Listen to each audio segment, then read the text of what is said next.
sizing up the impact of the Reagan landslide on the country and on the New York area. Roger Sharp. Well, Bill, 10 weeks and 6 days to the inauguration of America's 40th president.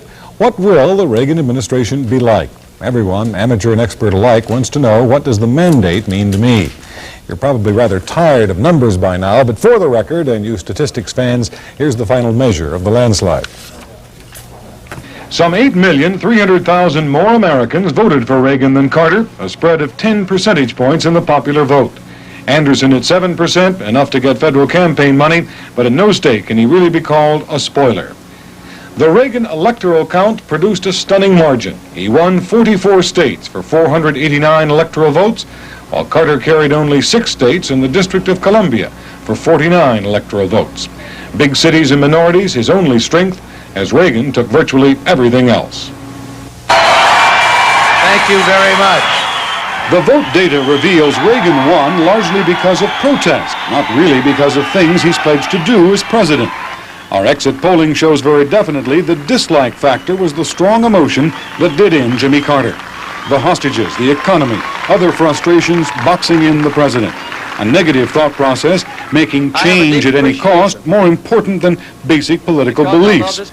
Nowhere is this more evident than here in New York, where the ticket-splitting Democratic defection defies logic, since only a minority of voters here say they actually agree with what Reagan stands for.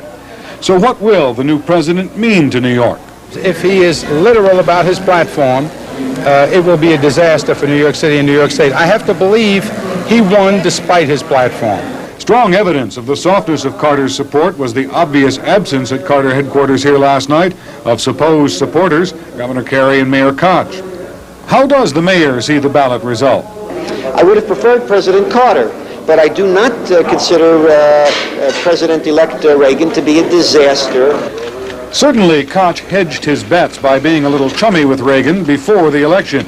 This might be the city's only ace in the hole for getting into the White House now. Certainly, no one from the New York power structure was at Reagan headquarters here last night, and none of the parade of faces being suggested now for a Reagan cabinet can be characterized as I love New Yorkers.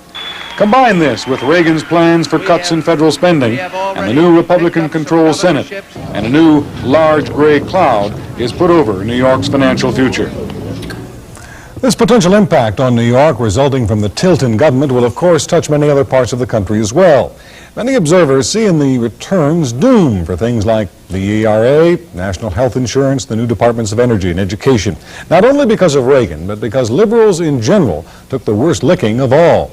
Republicans replacing 11 Democrats in the U.S. Senate, and with control, the critical committee chairmanships that direct and steer the lawmaking process.